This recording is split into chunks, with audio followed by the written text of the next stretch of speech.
You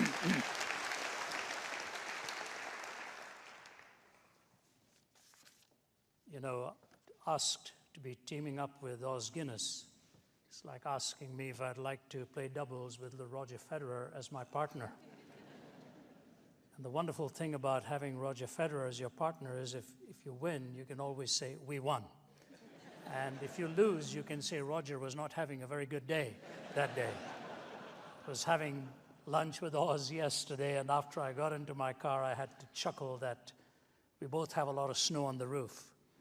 And with the global warming that's going on, even that is diminishing right now. But that's where our resemblance ends. And I feel sort of inversely capable of dealing with this subject. In fact, when I was told what the subject matter was and to team up with Oz, I said, you know, Oz can do this all by himself or get somebody else. But strangely, they did not give me the freedom to say no. So here I am, and I have to deal with this right now. I'm just warming up my vocal cords here because I've been traveling so much, and about a few weeks ago, I completely lost my voice, totally. Could not whisper, could not even clear my throat. It's barely coming back now, and I hope within a few weeks it will be back to normal.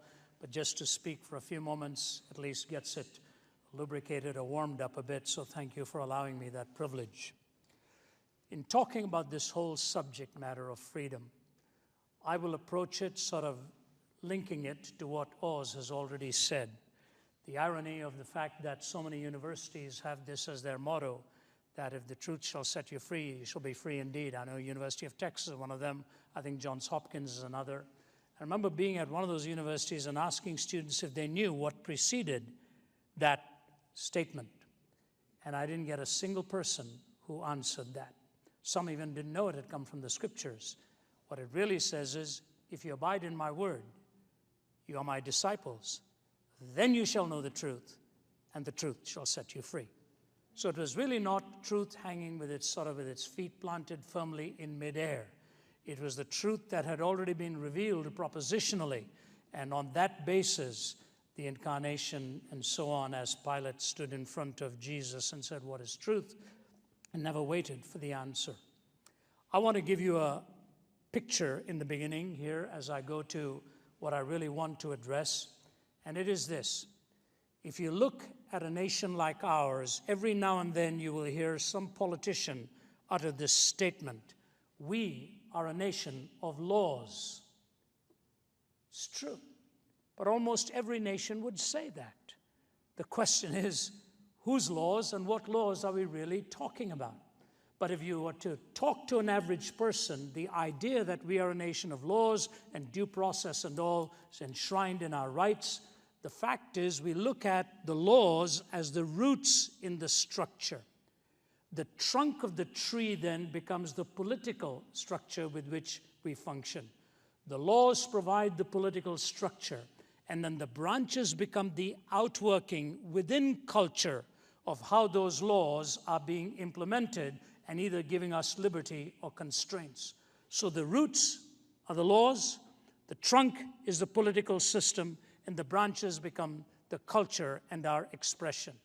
But I have a question on that every time I think about it, and that is this. What holds the roots together? What is it that keeps the roots intact? And the fascinating thing is that nobody really thinks of an answer to that question. The roots can only be held if something solid is gripping those roots. And I believe it was Chesterton who said, nothing good comes out of mere or pure reason, nor out of pure art. There has to be a moral sense that underlies both art and reasoning. And in the last few days, maybe if I give you the exact words and the way he said it, you'll see how beautifully he says it. Nothing sublimely artistic has ever arisen out of mere art, any more than anything essentially reasonable has ever arisen out of pure reason.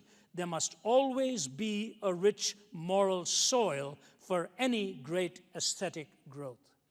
That rich moral soil that holds the laws together, that then grows into the trunk and the political structure and outwardly into the outworkings within our framework. That's what I want to talk about a little tonight. What is that moral soil? How do we find it? In the last few days and actually weeks, I've been reading a couple of books. One is Gertrude Himmelfarb's book, which is called Roads to Modernity. That was written somewhere around 2004, the great historian who's written so much on this subject. But then if you go back about 40 years, Russell Kirk penned that massive volume called Roots of American Order. Ironically, 40 years apart, they are both really saying the same thing, but coming at it from different angles. What Gertrude Himmelfarb actually does is go back to the framers, the writers, and the critics of the early days and points out something very critical in the three different enlightenments: the French Enlightenment, the English Enlightenment, and the American Enlightenment. The French, unfortunately, sort of the term Enlightenment always seems to be just coupled with their thinkers. But the fact of the matter is there was an Enlightenment in England, there was an Enlightenment in the United States, and she goes to great trouble to point out what the difference really is. I'm going to put a series of quotations together from her, from Russell Kirk, and from Alexis de Tocqueville, and show you the point they are driving at, and then hopefully I can sustain it with the Judeo-Christian worldview. But here's what she says in the beginning. In the usual litany of traits associated with the Enlightenment, reason, rights, nature, liberty, equality, tolerance, science, and progress. These are the terms that come. Reason invariably heads the list. What is conspicuously absent is the term virtue.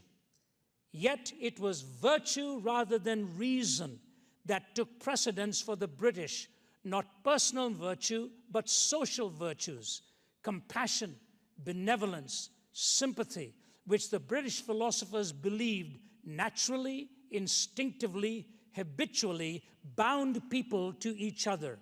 They did not deny reason. They were by no means irrationalists, but they gave reason a secondary, instrumental role rather than the primary, determinant one that the philosophers gave it. For the French, the rebellion was against the Papist Church and an authoritarian monarchy. Theirs was a reformation against religion. It was a fight for sheer reason. It was in the name of reason that Voltaire declared his war against the church, and that Diderot proposed, quote, to strangle the last king with the entrails of the last priest. But then she goes on. The driving force of the British Enlightenment was not reason, but social virtues or social affections. In America, it was also different, and the driving force was political liberty.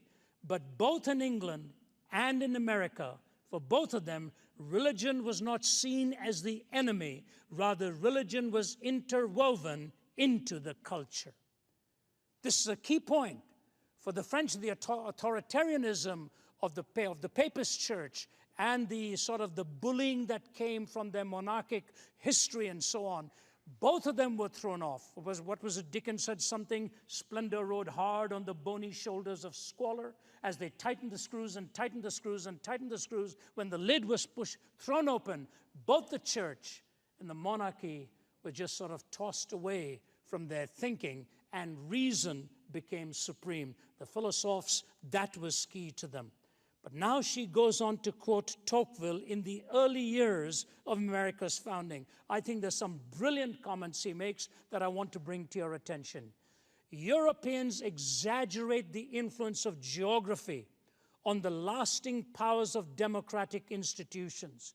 Too much importance is attached to laws and too little to mores.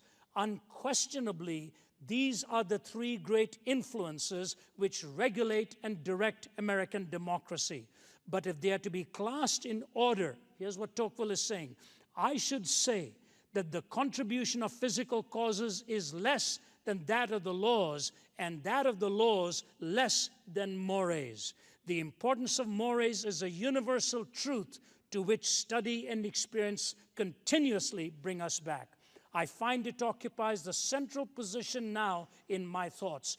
All my ideas come back to it in the end. For the Americans, the ideas of Christianity and liberty are so completely mingled that it is almost impossible to get them to conceive of one without the other. It is not a question with Americans of sterile beliefs bequeathed by the past and vegetating. Rather, it is the living within them in the very depths of their soul.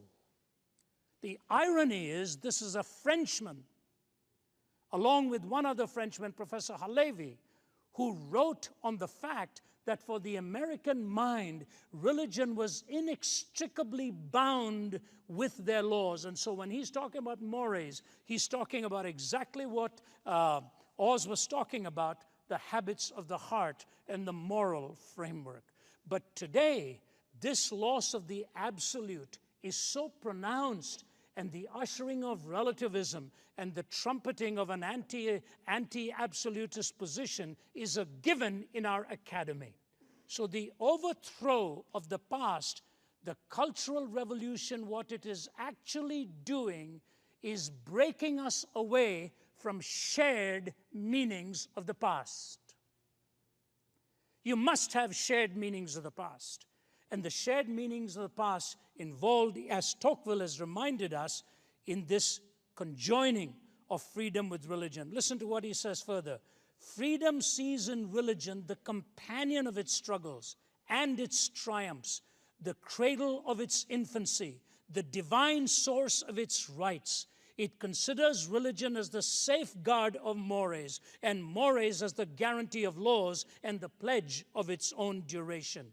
At the same time that the law permits the American people to do everything, religion prevents them from conceiving everything and forbids them to dare everything. Despotism can do without faith, but freedom cannot. How could society fail to perish if, while the political bond is relaxed, the moral bond were not also tightened? And what makes a people master of itself if it has not submitted to God? Finally, he says this, I do not know if all Americans have faith in their religion, for who can read the bottom of their hearts? But I'm sure that they believe it necessary to the maintenance of Republican institutions. This opinion does not belong only to one class of citizens or to one party, but to the entire nation. One finds it in all ranks. This is an amazing set of ideas that he's put together for us. Now, I want to draw just two conclusions before moving to how I think this can only theoretically be sustained. It is this. The two conclusions I draw is that if morality is at the heart of what you and I must believe, then truth and meaning become the result of that, and truth and meaning bring that into focus. You see, for a nation like Russia, where God was evicted and the last act of Stalin was a clenched fist towards the heavens, it is fascinating how little truth actually matters to them. You may remember years ago in that tragic downing of the Korean airliner 007. I remember the very number of that flight because my wife herself had taken that same flight many times. And as that plane had supposedly strayed into other space that it wasn't supposed to be at, the Russians sent in their fighters and blew it out of midair. And all the Korean families waiting for their loved ones to come were waiting at the airport, stunned and shocked to find out that a nation like Russia, rather than commandeering the plane and bringing it down if they had suspicion, just blew it out of midair. I'll never forget the conversation between William Safire and Vladimir Posner of Pravda, what happened after that. And in this live discussion that's going on, Posner looks at Safire and says, Mr. Safire, you know very well what was going on there because their lights were not on. Safire says, that is not correct. The lights of the aircraft were ordered to be turned on, and they were on. Posner says, no, they were not. And finally, Sapphire says to him, just before the trigger was pulled, did you not have one of your pilots commenting that the lights were on? And he says, but he meant the other Russian pilot on the other side of the KAL flight. His lights were on. Sapphire says, Mr. Posner, may I read to you from the script? It said this, target's lights are on.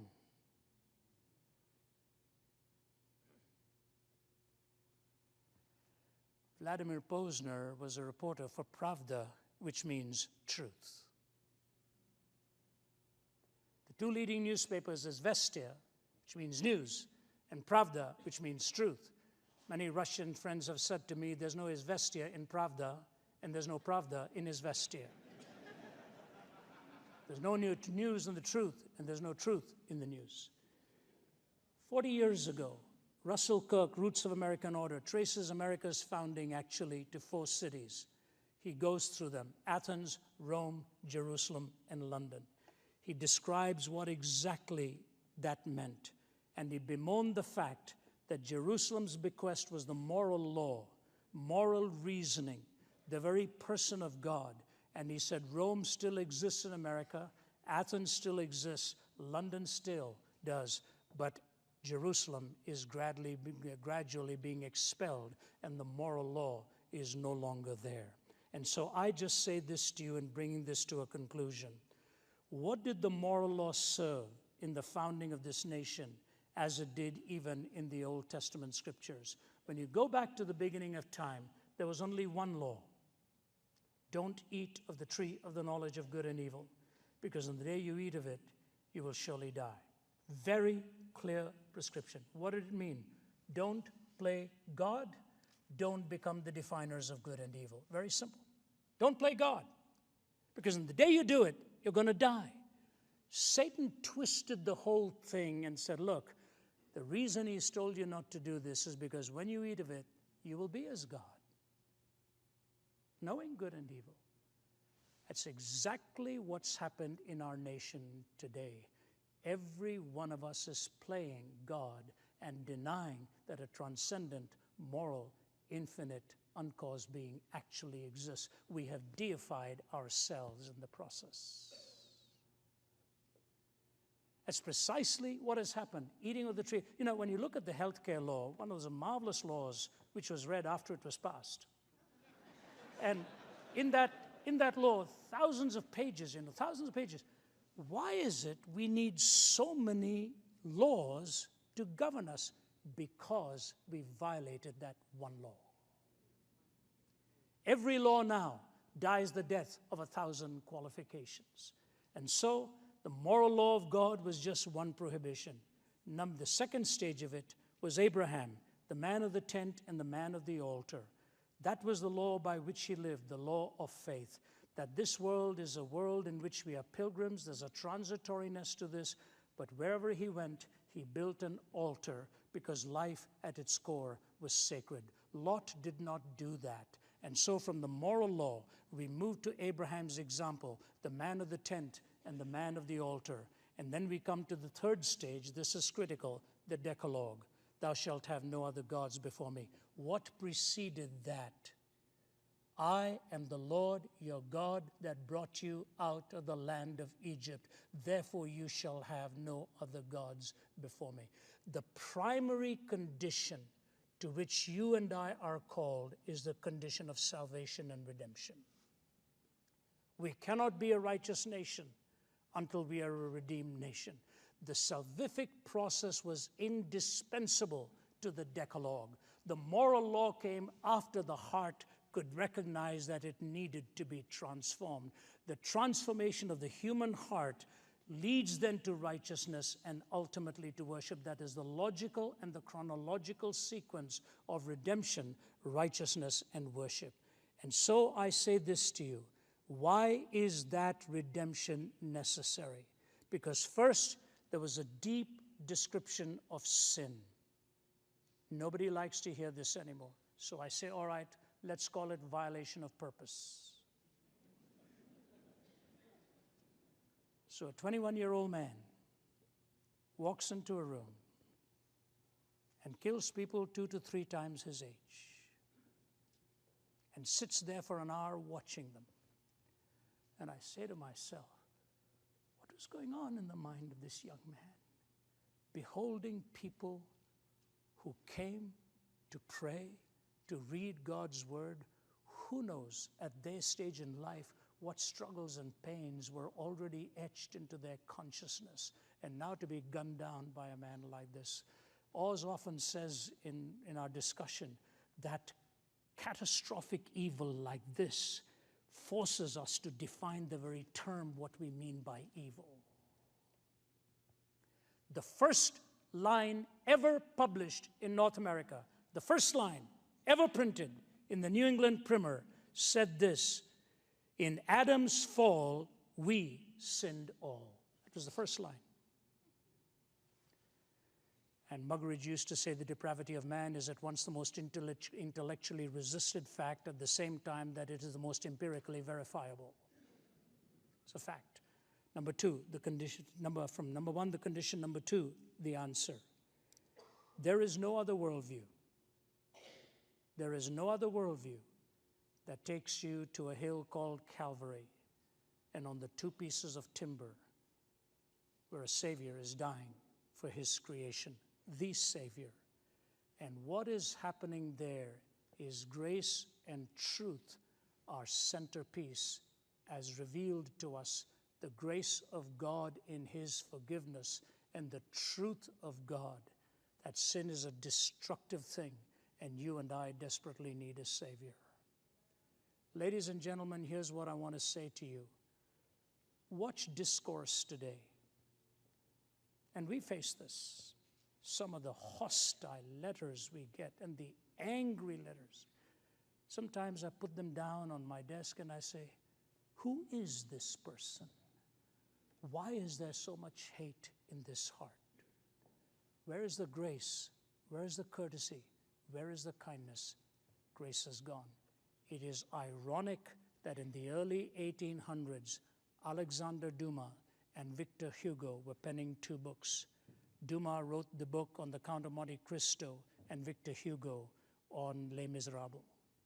And the entire narrative in Les Mis, and Hugo was unpopular for that book in the beginning because he had a bishop playing the part of extending grace to a criminal. The story of grace, the story of courtesy. Why can't we disagree today without being so disagreeable? Why do we have to mount such bitterness, such language that cuts people down? Why can't we sit down across tables and talk it? To me, the cross not only gives me the story of grace, but it asks me to extend grace even to people who disagree.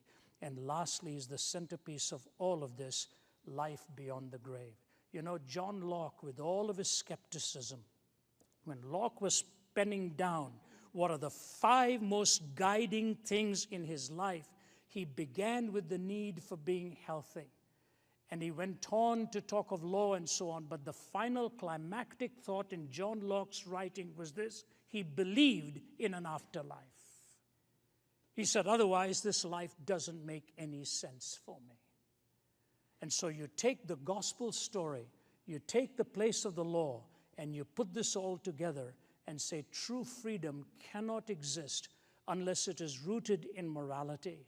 Morality cannot exist unless it is based on transcendent truth. And the transcendent truth of the Judeo-Christian worldview, even Gertrude Himmelfarb mentions that, as does Russell Kirk, gives a whole chapter on the beauty and the glories of the Christian message.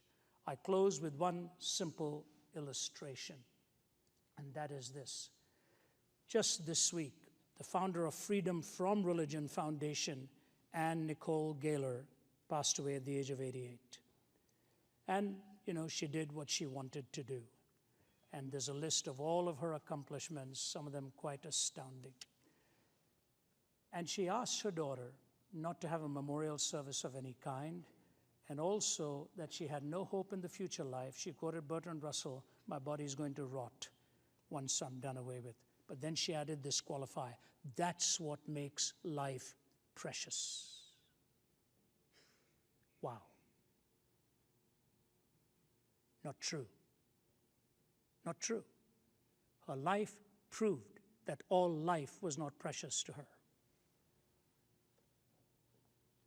What she really meant was time was precious, or her life was precious. Unless we recognize the intrinsic worth of every life, we cannot make the statement that life is actually precious. Life is precious because it is the gift of God, and life does not end with these 70 years and 10. Augustine lay dying in his 70s. People were coming to his bedside to have him pray for them. 2 great books by Augustine, Confessions and The City of God. He brought his own soul for cleansing, and the city of God that he looked forward to, whose builder was God himself. If we look to an eternal city, and if we want to build our cities with truth, liberty, and righteousness, we will need the transcendent perspective of what the law can do and what the law cannot do. What the heart needs desperately is regeneration, and the hope beyond the grave ultimately brings complete justice as well. Liberty is a precious gift because life is precious, given to us by God himself. Those are my thoughts for you tonight. Thank you.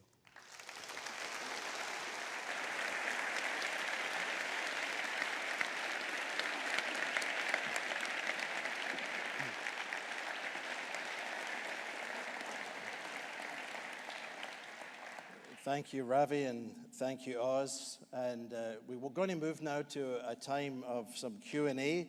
We'll take some questions. Just a word of apology in advance. We can obviously only get through a few, and we will try to do that. There will be a microphone in the center where you can come down and ask your question there. And we do ask that if you do come and ask a question, please, no speeches, no long 3-point sermons. And please don't ask Ravi or us tonight, are we absolutely free or are we predestined? That is not on the agenda tonight. Although I did say to Oz at the beginning, the two of you have been traveling the world so long, I know you've got this figured out, and everybody would like to know, but we won't go there tonight. So please pass on that one. If you would, keep it relevant to this topic so that we can have just some questions on this. We do want to think about freedom. And maybe if you just come and line up while we're doing that, I'm going to ask a question of our both gentlemen tonight, just to begin us off. So if you get a question and you want to come down and line up, we can maximize the time. But Oz and Ravi, in both your respective ways, when we think of people coming with sense of hope, they look at times, changing times in culture. We've all seen the world change rapidly around us, but we also know from history, what should we actually be doing? I mean, many people, we get the ideas at times we see around us. We think of Germany during the Bonhoeffer years. We think of Christians living under communism. Even things today where life seems constrained. What would you say to us, or what would you like to say practically that people could go out of here today in their churches or in their individual lives? What should they practically be doing to make a difference into today's kind of climate and bring as agents of hope in a sense? Oz, I don't know if you want to take the first shot and then give Ravi a second to let us. Is it possible to turn up the lights? I'd love to see the audience. We are being asked if we can turn up the lights so we can see the audience a little bit. There we go. One of the questions I get asked a lot is, how on earth could the German Christians have caved in to National Socialism? And if you've ever looked at that period, the answer is actually very simple.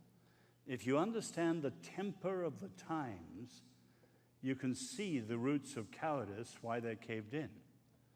And if you look at much of the Christian church in America today, you have a similar temptation to cowardice. And I would say, Stuart, this is a time like Athanasius, Contra Mundum against the world, where he was exiled 5 times by the emperor, but kept coming back, standing for the faith, or Bonhoeffer, the Barmen Declaration. This is a time for Christians with convictions. They know who they believe, they know what they believe, why they believe, but they have courage. And we've got to practice the way of Jesus with gentleness, compassion, grace, but courage. That's what I would say. Thank you. Ravi? And I say this to you, Oz feels that very, very deeply. We've talked a lot about this.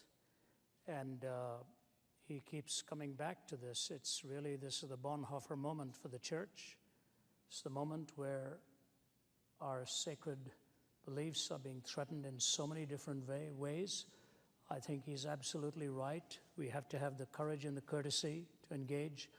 I would say, just to push that a little further, in our families and in our homes, it is vitally important we engage our children on issues like this, because they just are at a loss. They don't know how to deal with this. And that's just not the young ones, even our children who are in universities. They just don't know how to engage the opposition or engage the intelligentsia of their time. What do we say? How do we respond? I had a student from the University of Toronto who was in a PhD program who phoned me one day, and he said the professor began his course by saying, "My goal in this course is to knock God out of you. Because I'm laying it before you. It's to knock God out of you. If you don't like listening to this, you don't have to attend, and I will be glad to sort of give you a passing grade or give you some other assignment, but I really think so seriously about what I want to talk about here that this is precisely the goal that I have in mind." The student phones me and he says, "What am I going to do with this?" I thought, really? I mean, I lived in Toronto for many years. My wife's from there. My wife's Canadian. And I thought, my goodness, in a city like that, a historic university like that, that's the goal. How do we raise our children? How do we talk to them? How do we engage them to show them what the challenges are, how to graciously counter this? And it's not always just giving answers, it's asking questions as well. And we as a team go into some of the most hostile settings there are. And I find it very ironic. At the oldest Islamic university, I think, in Malaysia, where there were mullahs and all seated, it was a very, very fearsome environment in which for me to speak about the defense of the Christian faith. They were kinder and more courteous in giving me a hearing there. Sometimes in the West, that is not always being accorded. I'm just shocked at the changing ways in which people are responding. And now even just recently in Romania, speaking to members of the Senate, and just about 2 weeks ago when I was there, he said, "This is the first time God has been mentioned in these chambers. This is the first time prayer has been prayed in these chambers." Many political leaders came up and spoke and said, "We want you guys to come back. We want you to come back and minister to us." Those who evicted God find out the cost of what it meant for their cultures. We've had the presence and the freedom of this, and now we are evicting him, and we're not thinking of the consequences of what all of this means. So standing on the shoulders of what Oz is saying here, courage for this hour, and I'll say carry it into your families to teach them what the Christian faith is all about, why it is coherent, and how to answer the questions that they're being challenged with. Thank you, Ravi. All right, young man, it looks like you're the first person at the microphone. Please go ahead. First, thank you both for blessing us this evening and coming and speaking with us. Thank you for coming tonight and blessing us with your words and wisdom that you have for us. And looking out onto this crowd of young people, I would like for you to give us some type of idea, if you were my age or younger, in our shoes, how would you take the information that we received tonight and take it to our smaller communities and make impacts there? Like for me, I come from a place called Murfreesboro, about 22,000, 25,000 college kids in a very small area. And so how do we take the idea of freedom and what is freedom and change maybe the mentality they have or try to share that with them?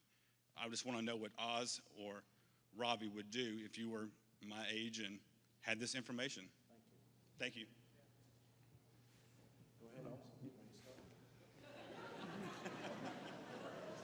First, I would break with the notion of generationalism. It's one of the problems of the younger generation. It's a generational thing you wouldn't understand. You know. Yeah.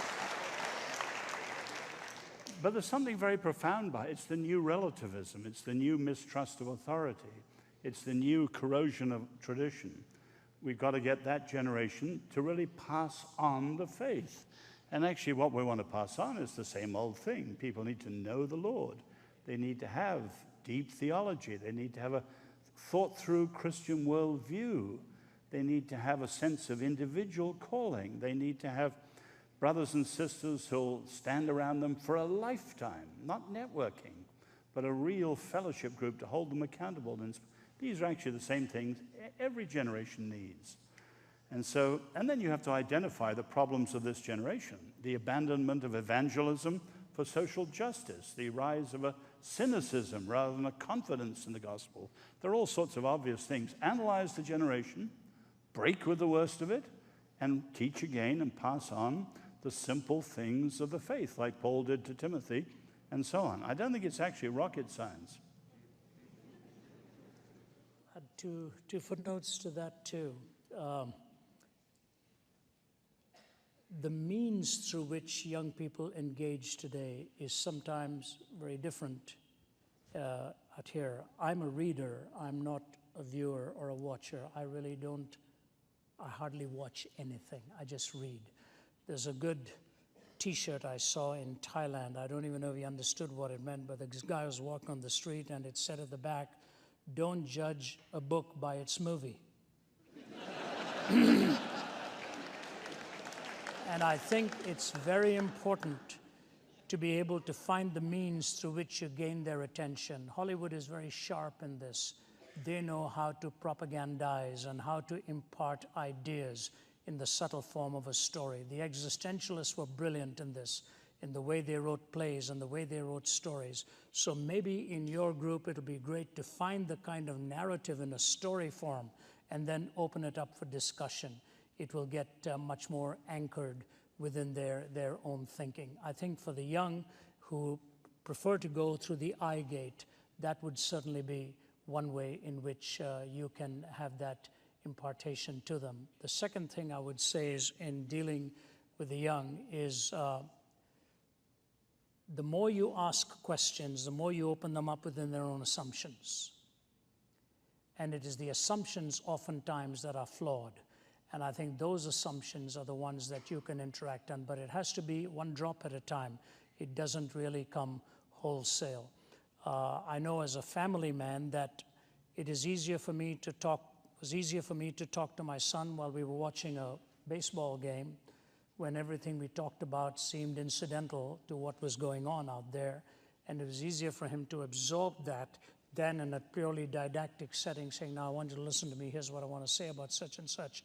If you find the setting in which there's a greater degree of being disarmed, they are more likely to listen and apply that. These are just some practical clues, but first and most importantly, I want to commend you for having that desire to try carry that on and find that contagious spirit.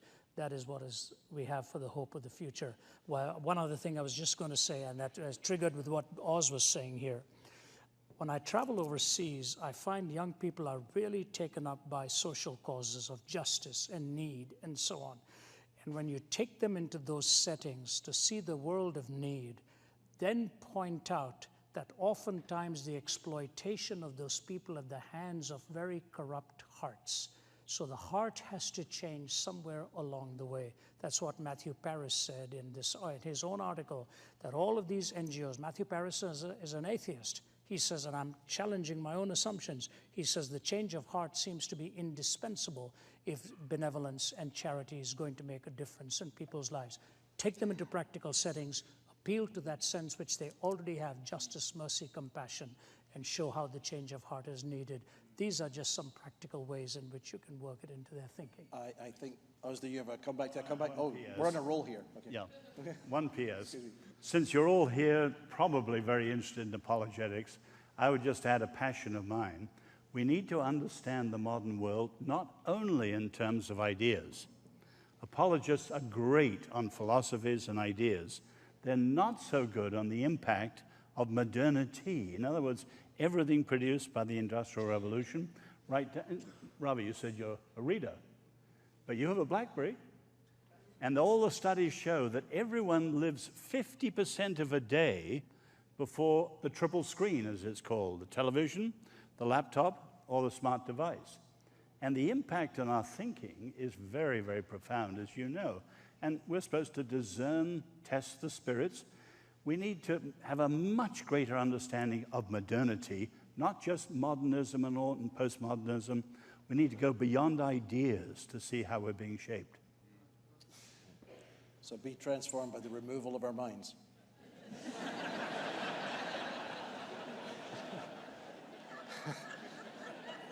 He's not sure on that one. That's okay. Go ahead, young man.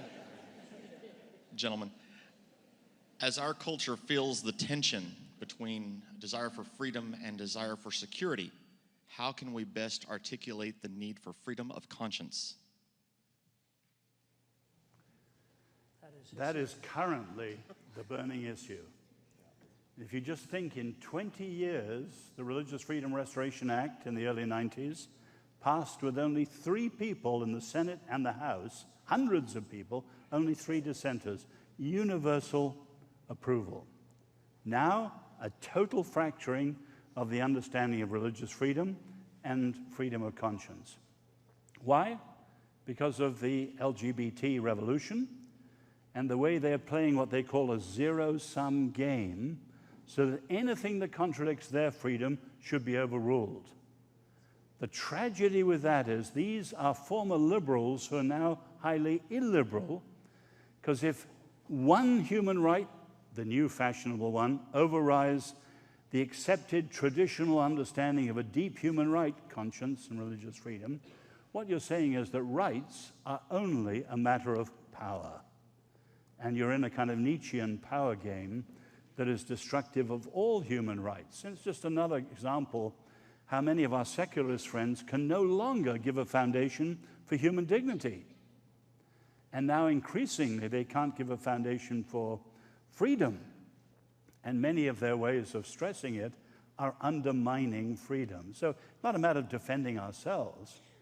We want to defend a right that is precious for all human beings. And if you go back to the history of religious freedom, the first mention was by a Christian, Tertullian, who argues that worship of God must be uncoerced and free. And you can see that running down the centuries, sadly contradicted by the Catholic centuries. But when it was rediscovered in the 17th century, Roger Williams, the founder of Rhode Island and so on, that was the point of it. This is a precious human right. Of course, we may face persecution and death, like our brothers and sisters under the Islamic State. So freedom of conscience is not on the level of the gospel. We are faithful to the gospel, but it is a precious right that gives us and everyone a freedom, and it's in danger this very year. And anyone who followed the Indiana case knows the very troubling responses to this issue. So be active, be involved, be... Well, we've all got our limited areas, but wherever you are, understand the issue and be a persuader in public in the circles that you move. All right. And above all, when we come to the national level, pray. Amen. Young man, you're ready to go. This question may be a bit off topic, but I'm wondering something. As you know, religion is a really touchy subject this modern day. So if you have your modern day politician, a pastor's going to ask him, what would you say on the subject of a new church, say, downtown? And then he goes, build your church, I want your votes. He's thinking the I want your votes thing, but... And then an atheist starts glaring at him, and then he quickly adds, but don't overdo it. So how do you think they manage to balance out the beliefs of Christians and other people who believe in God and atheists? How do you think they manage to do it and still manage to get elected? Will you get the... I may have got it slightly wrong. Yeah. Essentially, the young man is asking about the freedom to believe and not to believe, and someone gets elected giving maybe favors to a church, but then how do we balance these conflicting voices? It's back to the religious liberty question of the person who doesn't believe aggressively and the person who does, and is politics just a sort of a neutral art of throwing dogs to a bone? Great question. Very, very quickly. Or boys to a dog even. What? Sorry. Very, very quickly. Worldwide, we've got 2 massive problems: state oppression and sectarian violence. Now, in countries like the United States, where they had a pretty good system until recently, you can see two competing visions that I think are becoming extreme. One is those who argue for a sacred public square. In this country, it's many people who want to impose Christian things everywhere, like school prayer. You have California schools with 90 religions in one school. What on earth does Christian school prayer have in that sort of situation? But you've got proponents of the so-called sacred public square, and then on the other side, this is what you're referring to, proponents of the so-called naked public square who are driving the whole business out. And what they're doing is closing the public square and undermining freedom yet again. And we should be fighters for people, in quotes, we should be proponents of a civil public square where everyone, based on freedom of conscience, has their religious freedom. Not just us. I remember a Jewish journalist said to me in the 1980s, I know about evangelicals, he said, they talk justice, but what they really mean is just us. And we've got to be seen to be fighting for the common good, everyone's freedom to enter the public square. And that's a huge issue. That's a tiny, brief answer. Which is the very thing we're battling with in the country at the present, right? The idea of what is the common good and can we find a shared future together? Ravi, did you have anything to add on that? Well, I think one of the things that, at least up till this point, in these countries, there was the freedom to believe or to disbelieve. Where's the young man? Are you homeschooled? No, sir. No. Boy, you sure sound like one. You're very, very articulate. Yeah. You're so articulate in that. I remember being in one major country. I go to so many countries, so I won't name it. And I was sitting with their minister of religion across the aisle from me. And he was asking me why I was coming there. And I said, yeah, I was being invited by the universities, and they were of that faith, predominant faith, and 80 to 90% of them were of that worldview. He said, oh, are you coming there? I said, yeah. And so we started talking. And then he made the fact, he said, well, how much will you be discussing your own belief and so on and so forth. I could see he was getting a bit nervous about this. I said, can I ask you something? You talk about the freedom that you do have in your country. Do you really have the freedom to disbelieve as well? That sort of stumped him, pardon the cricketing term, but that's like being picked off on first base type thing. He didn't quite make it to the base. He was stumped for a moment. They really are not given the freedom to disbelieve. They are compelled. And so sometimes in some worldviews, for example, people will say Islam is the fastest growing religion in the world, and I've spoken in many of their countries. It's not true. It's the fastest growing enforced religion in the world, because in many of their countries, they are not given permission to disbelieve. It's changing quite rapidly in some of these countries because they are fed up. Some of the young people are fed up of what they are seeing happening by the extremism within their worldview. So I say we should be able to have a situation in which you're free to believe and or disbelieve, and in the dialogue establish which position is true and why. We were given this privilege for a long time, but now you're really anathematized if you believe. You're put into a margin. You're said, you're really not in the inner circle. Disbelief and unbelief is more popular now than for somebody to say, I have a genuine faith in God. It is interesting, even though Jefferson had so many conflicting views on this matter, when he was seen going to church with his prayer book in his hand, somebody looked at him and said, Mr. J, he said, you don't really believe all of this. Why are you going there? And he said, as the chief magistrate in this country, I have to set the example, because without a moral basis for our law, our country will not survive. That was answer. And George Washington's farewell speech, that religion was indispensable to morality. So we ought to be given the freedom to believe and those freedom to disbelieve. And in cordiality, we can have our differences. This country was unique in that it is gradually looking at an equation where those who believe are considered on the wrong end of the stick now. Thank you, Ravi. We've got time. Well, we're getting down to the wire, and we've got one last question. We can maybe add that as a final word. I'll give you a closing word each. Please take this. This will have to be the last question, I'm afraid. Sorry, but go ahead, sir. Well, then it better be a good one, I guess. Well, that's all right. We have gold stars at the end Should of the night. we revoke Donald Trump's freedom to run for president? I'm just kidding. My question is, and this sort of ties with both Oz Guinness, your politics, understanding with liberty, rights, and then Ravi, your understanding of philosophy. I was once taught that freedom is innate in human nature, but is this possible outside the realm of metaphysics in the image of God complex? Please say that last line again. Is it possible outside of the realm of Is it outside the possible of metaphysics in the image of God complex? Very quickly, no. That's why I was saying the worldviews at the end. Read Sam Harris, freedom is an illusion within its naturalistic framework. As I say, the Eastern understanding of freedom is very, very different. And the biblical idea is that made in the image of God, freedom is a gift. As I say, the Lord is the only purely free one. He does what he wills perfectly. We don't. When we do what we will, we're fallen, sometimes good, sometimes evil. But gift, as I said, is that gift of God through which we most resemble our Creator. That's why it's precious. So the answer is no. Ravi, did you want to add? Or okay. Well, ladies and gentlemen, before we wind up, I'd just like to say, gentlemen, would you like a closing statement? Yes, and I was going to give that to you, so please go ahead. I just had one thing to the previous question. Again, I'm involved in 2 projects now on religious freedom, freedom of conscience in Washington.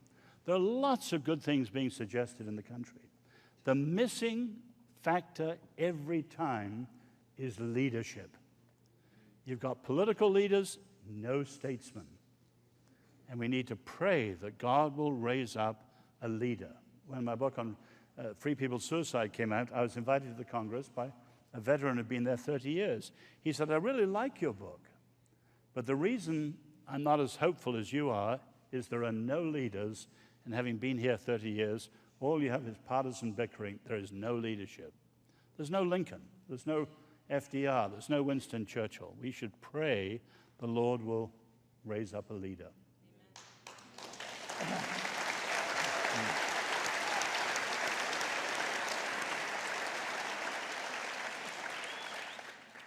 I think, to my way of thinking, this tragedy is so far global right now, even in the world. You know, Oz, you and I travel so much. And I remember being in Amman, Jordan, and I had just come from Damascus, Syria. Some of you may have heard me tell this story. My colleagues have. It was about 4 or 5 years ago. I was every time I arrived in Damascus, they would invite me to the chief of intelligence's office. He'd be flanked by all the generals, and for what it was worth, they'd have some baklava in the front to give you the sweet. It was a very intimidating situation. Nobody ate. We were always just being questioned. And he would look at me always and then say, Mr. Zacharias, he said, thank you for coming here. Don't get involved in the politics of the region. And he'd give me a very stern look. And I said to him, you know me, sir? I don't. He said, yes, and you are very welcome here. I said, I have a question for you. What do you think is happening in this part of the world, or what do you think this part of the world looks like? This was before any of the turmoil had begun with ISIS and Mubarak and Gaddafi and the others and so on. All that overthrow had before that. He looked at me and he said, I give this part of the world no more than 5 years and the whole place is going to blow up. I said, you mean that? He said, yes. And that's all he said. I went straight from there to Amman. I don't know, Stuart was with us. There was a group of us in the car, my wife, 3 or 4 others. We got off and we were called into the palace. We were not properly dressed, but they said this is the only time they wanted us to come there. I thought we were in trouble. So we went. And Prince Raad, who was the cousin to King Hussein of Jordan and the last heir to the throne in Iraq in the royal family, he was entertaining us. And I looked at him and I said, Your Excellency, what is the greatest need in our world today? I was just trying to make conversation, actually. And he looked at me and said, youth and leadership. He said, our young are looking for models of leadership, and they're not seeing it anywhere at all. We need leaders that our young people can draw examples from. One of the first people to be assassinated was the chief of intelligence in Damascus. He was wiped out when ISIS stormed in there. That era has gone now. And I think of what Prince Raj said. So since Oz talked about leadership, let me talk a little bit about the youth. The world of temptation is around you to trip you up. It'll assault your imagination in every possible way till half of your life you will be spending in a rescue operation trying to salvage what it is you have lost. And so I say to you, draw the lines in the right places soon and don't cross them. As tough as it is, pleasure always comes at a cost. For the right kind of pleasure, you pay the price before you enter into it. For the wrong kind of pleasure, you pay the price after you have enjoyed it. So I say to the youth, especially to the young, and looking at that young man, so grateful that he is here.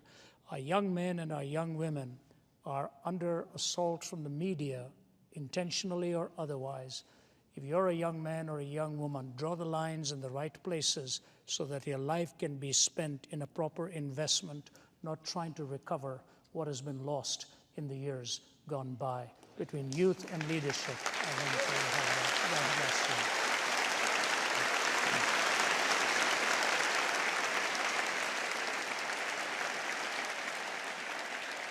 Well, thank you to both our speakers, Dr. Guinness and Dr. Zacharias. And thank you for coming. There will be a book signing in a few minutes at the back if you want to get some literature, and we'll try and get some of the books signed. Again, if you have a form to fill out so we can stay in touch with you or send you further information. Thank you, ladies and gentlemen, for being here, and pray for the country, pray for our future, and good night to you. Thank you.